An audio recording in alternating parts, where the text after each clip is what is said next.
بسم الله الرحمن الرحيم سبحان الذي أسرى بعبده ليلا من المسجد الحرام إلى المسجد الأقصى الذي باركنا حوله لنريه من آياتنا إنه هو السميع البصير صدق الله العظيم في مقام آخر إن الله وملائكته يصلون على النبي یا ایھا الذین آمنوا صلوا علیہ وسلموا تسلیما اللہم صل علی سیدنا و اصحاب سیدنا و مولانا محمد وبارک وسلم وصلی علیہ الصلاۃ والسلام علیک یا سیدی یا رسول اللہ وعلی آلک و اصحابک یا سیدی یا حبیب اللہ الصلاۃ والسلام علیک یا سیدی یا خاتم النبیین وعلی آلک و اصحابک یا سیدی یا محبوب رب العالمین۔ حمد و صلاۃ کے بعد تعریف، ثنا، حمد اللہ جل مجدہ الکریم کے لیے، ہدیہ درود لامحدود اور اپنی عقیدتوں محبتوں کا خراج حضور نبی اکرم نور مجسم شاہ آدم و بنی آدم فخر عرب و عجم معصوم آمنہ وجہ تخلیق کائنات حضور ختم المرسلین صلی اللہ تعالی علیہ وسلم کی بلند عرفہ بارگاہ میں عرض کرنے کے بعد نہایت ہی واجب الاحترام معزز سامعین، حاضرین، ناظرین، السلام علیکم ورحمۃ اللہ وبرکاتہ۔ اللہ رب العالمین سے دعا ہے اللہ تعالیٰ بندہ ناچیز کی زبان پہ کلمۃ الحق جاری فرمائے، بعد ازاں مجھے اور آپ کو سن کر اللہ تعالیٰ عمل کرنے کی توفیق عطا فرمائے۔ درس قرآن کی آج دوسری محفل اور دوسری نشست ہے۔ آپ سب دوست احباب حاضر ہوئے۔ آج رجب المرجب شریف کی 9 تاریخ ہے اور اس مہینے کے اندر میرے اور آپ کے آقا اور مولا حضور علیہ السلام کو اللہ تعالیٰ نے معراج کا معجزہ عطا فرمایا۔ تو آج انشاءاللہ معجزہ معراج کی جو حقانیت ہے اور شان مصطفیٰ صلی اللہ علیہ وسلم ہے اس پر چند باتیں عرض کروں گا۔ 15 پارے کی ابتدا کے اندر اللہ تعالیٰ نے اس واقعے کو بیان کیا، سبحان الذی اسریٰ بعبدہ، پاک ہے وہ ذات جس نے سیر کرائی اپنے خاص بندے کو، من المسجد الحرام الی المسجد الاقصی، مسجد حرام سے مسجد اقصی تک۔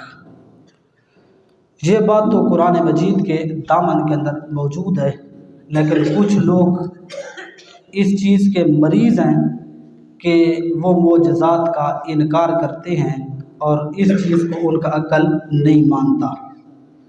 تو اب ان بے عقلوں کے لیے کچھ دلائل عرض کروں گا کہ اللہ تعالیٰ ولی اور نبی کو یہ شان کیوں عطا فرماتا ہے۔ ولی کو اللہ کرامت عطا فرماتا ہے اور نبی کو اللہ تعالیٰ معجزہ عطا فرماتا ہے۔ تو معجزے کا انکار ایک بہت بڑا فتنہ ہے۔ اللہ تعالیٰ ولی کو کرامت اس لیے عطا فرماتا ہے تاکہ وہ امتی جو اس نبی کا امتی ہے اس کو اللہ تعالیٰ نے ولایت کا مرتبہ عطا کیا، تو ساتھ اللہ ولی کو کرامت دیتا ہے تاکہ جب کچھ تنقید کرنے والے اور اس نبی کی عزت اور ناموس پہ حملہ کرنے والے درندے آئیں تو اس نبی کا جو امتی ہے اللہ کا ولی وہ اپنے نبی کی عزت اور عظمت کا دفاع کر سکے۔ جس طرح کہ مرزا قادیانی آیا تو اس کے مقابلے میں گولڑے سے پیر مہر علی شاہ صاحب رحمۃ اللہ علیہ آئے اور آپ نے اپنے نبی کی عزت اور ناموس کا دفاع فرمایا۔ اللہ تعالیٰ نبی کو معجزہ کیوں عطا فرماتا ہے؟ اس لیے کہ وہ نبی اس معجزے کے ذریعے اللہ کی عظمت کا اور اللہ کی شان کا جو اللہ کی عظمت اور شان کا انکار کرتے ہیں وہ معجزے کے ذریعے اس کا دفاع کر سکے۔ تو اس لیے اللہ تعالیٰ ولی کو کرامت عطا فرماتا ہے اور نبی کو معجزہ عطا فرماتا ہے۔ یہ بات تو یہاں تک آپ کو سمجھ آ گئی۔ آگے چلتے ہیں کہ اگر خلاف عادت کام، خارق للعادت کام، جو عقل کے خلاف ہے، عقل اس کو نہیں مانتا، جس طرح کے درختوں کا حضور کی بارگاہ میں چل کر آنا، مردوں کو زندہ کرنا، یہ خارق للعادت کام ہے۔ اگر نبی سے اعلان نبوت سے پہلے یہ کام صادر ہو جائے، ظاہر ہو جائے، اس کو ارہاس کہتے ہیں۔ اگر یہی خارق للعادت کام نبی سے اعلان نبوت کے بعد صادر ہو، ظاہر ہو، اس کو معجزہ کہا جاتا ہے۔ اگر یہی کام اللہ تعالیٰ کے ولی سے صادر ہو، اس کو کرامت کہا جاتا ہے۔ اگر یہی عام مومن سے صادر ہو جائے، اس کو معونت کہتے ہیں۔ اگر یہی خارق للعادت کام کسی فاسق فاجر کے ہاتھوں سے سرزد ہو جائے، صادر ہو جائے، ظاہر ہو جائے، اس کو استدراج کہا جاتا ہے۔ تو خارق للعادت کام نبیوں کے ہاتھ سے ظاہر ہو تو اس کو معجزہ کہتے ہیں۔ تو انہی کاموں میں سے معراج حضور علیہ السلام کا بہت بڑا معجزہ ہے، اور اس کا جو حق ہونا ہے یہ میں آپ کو قرآنی دلائل سے ثابت کر کے ابھی دے دیتا ہوں۔ ایک واقعہ تیسرے پارے کے اندر موجود ہے۔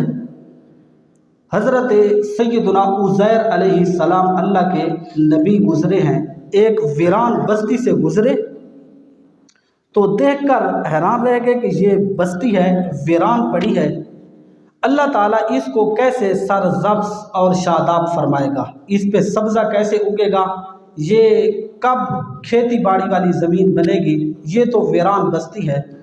تو اللہ کی بارگاہ میں عرض کی، یا اللہ یہ جو غیر آباد بستی ہے، ویران ہو چکی ہے، یا اللہ تو اس کو کیسے آباد فرمائے گا۔ اللہ تعالیٰ نے عزیر علیہ السلام کی التجا اپنی بارگاہ میں قبول فرمائی، اور اللہ تعالیٰ نے فرمایا کہ اے عزیر علیہ السلام، ہم تجھے ابھی اس کا نظارہ کروا دیتے ہیں۔ اللہ تعالیٰ نے حضرت عزیر علیہ السلام پر موت طاری فرما دی۔ قرآن کہتا ہے فَأَمَاتَهُ اللَّهُ مِئَةَ عَامٍ ثُمَّ بَعَثَهُ قَالَ كَمْ لَبِثْتَ قَالَ لَبِثْتُ يَوْمًا أَوْ بَعْضَ يَوْمٍ۔ عزیر علیہ السلام پر موت اللہ تعالیٰ نے طاری فرما دی۔ تو جب اللہ تعالیٰ نے دوبارہ زندگی دی تو اللہ تعالیٰ نے پوچھا اے عزیر علیہ السلام، قَالَ كَمْ لَبِثْتَ، کتنی مدت ٹھہرے ہو، کتنی مدت ٹھہرے ہو، کتنا عرصہ تمہیں موت آئی؟ تو آپ نے عرض کی اللہ کی بارگاہ میں یومن او بعد یوم، یا اللہ ایک دن یا دن کا کچھ حصہ، ایک دن مجھے موت آئی یا دن کا کچھ حصہ۔ قرآن کہتا ہے فَأَمَاتَهُ اللَّهُ مِئَةَ عَامٍ ثُمَّ بَعَثَهُ، اللہ تعالیٰ نے اس کو 100 سال کے بعد زندگی عطا فرمائی۔ 100 سال اللہ کے نبی پہ موت آئی، پھر اس کے بعد جب اللہ نے زندگی دی تو اللہ کے نبی کیا کہتا ہے، یا اللہ میں تو ایک دن سویا ہوں یا دن کی کچھ گھڑیاں سویا ہوں، حالانکہ عرصہ کتنا گزر چکا تھا، 100 سال۔ جب عزیر علیہ السلام کی یہ شان ہے تو نبیوں کے سردار امام الانبیاء کی شان کا عالم کیا ہوگا۔ تو لوگ کہتے ہیں کہ حضور کیسے گئے معراج پہ، عرش نیچے رہ گیا، اللہ کی بارگاہ میں گئے، فکانہ قاب قوسین او ادنیٰ کی منزلیں آپ کو عطا ہوئیں، اور اللہ تعالیٰ کی بارگاہ میں قربت خاص پائی، اور اللہ تعالیٰ کا بے حجاب دیدار کیا۔ تو یہ تو حضور کے غلاموں کی شان ہے۔ پھر اگلی دلیل بھی آپ سماعت فرمائیں، اصحاب کہف جن کا واقعہ قرآن مجید کی اسی 15ویں پارے سورۃ کہف کے اندر موجود ہے۔ دقیانوس ایک ظالم بادشاہ گزرا ہے، اور اس دقیانوس ظالم بادشاہ کے ظلم و ستم سے یہ اولیاء کرام جن کو اصحاب کہف کہا جاتا ہے، یہ عبادت اور ریاضت کرتے تھے۔ وہ بادشاہ ظلم و ستم کرتا تھا مسلمانوں پہ، یہ اللہ کے ولی اس کے ظلم سے تنگ آ کر چلے، ایک غار کے اندر ٹھہر گئے۔ وَلَبِثُوا فِي كَهْفِهِمْ 300 سِنِينَ وَازْدَادُوا 9۔ اس غار کے اندر جب سوئے تو اللہ تعالیٰ نے ان اولیاء پر بھی موت کا امر بھیج دیا، 309 سال اس غار کے اندر سوئے رہے۔ کتنا عرصہ؟ 309 سال، اتنا طویل عرصہ گزر گیا۔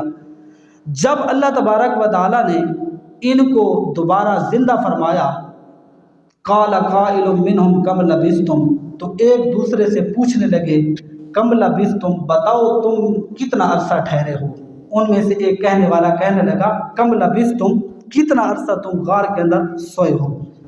ان کا جواب بھی قرآن نے ذکر کیا، قالوا لبثنا یوما او بعض یوم، عرض کی ہم دن کا بعض حصہ یا ایک دن کی کچھ گھڑیاں ٹھہرے ہیں۔ حالانکہ عرصہ کتنا گزر چکا تھا؟ 309 سال کا طویل عرصہ، اور ان کو یوں لگا کہ جیسے ایک دن گزرا ہو یا دن کے کچھ لمحات اور کچھ گھڑیاں گزری ہوں، حالانکہ 309 سال کا عرصہ گزر چکا تھا۔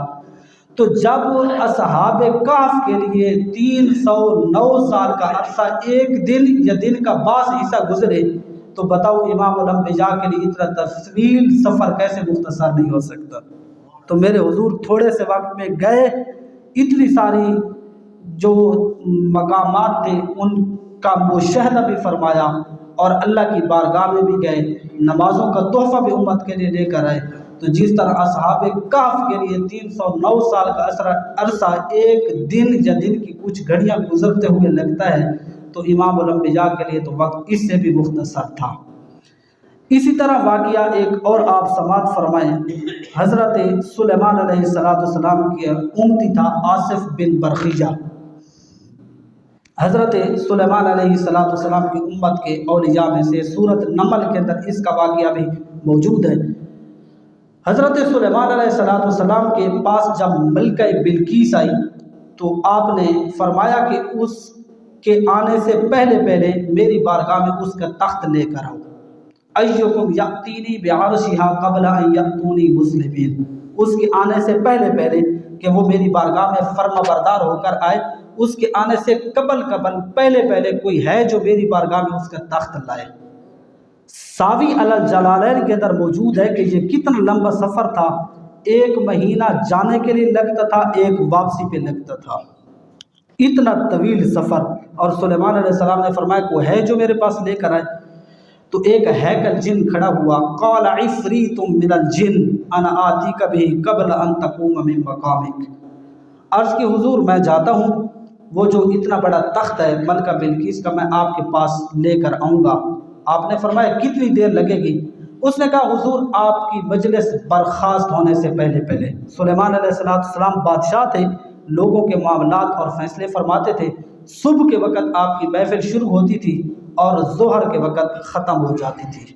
اس نے کہا کہ اتنی دیر کے اندر میں آپ کی بارگاہ میں تخت لاؤں گا۔ حضرت سلیمان علیہ السلام نے فرمایا نہیں، مجھے اس سے بھی پہلے چاہیے۔ حالانکہ سفر کتنا ہے؟ 2 مہینوں کی مسافت ہے۔ تو اب اس نے چند گھنٹے مانگے، سلیمان علیہ السلام نے فرمایا نہیں، اس سے بھی پہلے مجھے وہ چاہیے۔ تو پھر حضرت آصف بن برخیہ رحمۃ اللہ علیہ جو اس وقت کے ولی کامل تھے، آپ کھڑے ہوئے، قال الذی عنده علم من الکتاب انا آتیک بہ قبل ان یرتد الیک طرفک، وہ اللہ کا ولی بولا حضور وہ ملکہ بلقیس کا تخت میں آپ کے پاس لاؤں گا۔ وہ کتنا بڑا تخت تھا؟ 80 گز لمبا تھا، 40 ہاتھ چوڑا تھا، اس پہ جواہرات اور موتی بھی لگے ہوئے تھے۔ اتنا بڑا تخت، 2 ماہ کی مسافت ہے، مہینہ جاتے ہوئے لگتا ہے، واپسی کا پھر مہینے کا سفر ہے۔ اور کہا کہ حضور وہ آپ کے پاس میں لاؤں گا اس کے آنے سے پہلے۔ آپ نے فرمایا کتنی دیر لگے گی؟ اس نے عرض کی قبل ان یرتد الیک طرفک، حضور آپ کی آنکھ بعد میں جھپکے گی، ملکہ بلقیس کا تخت پہلے آپ کی بارگاہ میں موجود ہوگا۔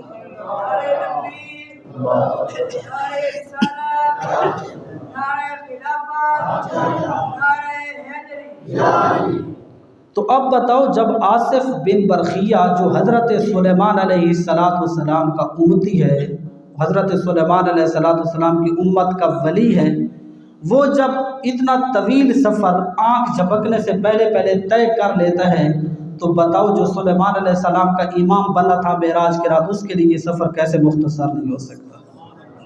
تو یہ تو اللہ تعالیٰ نے شان بخشی ہے سلیمان علیہ السلام کے امتی کو، اور سلیمان علیہ السلام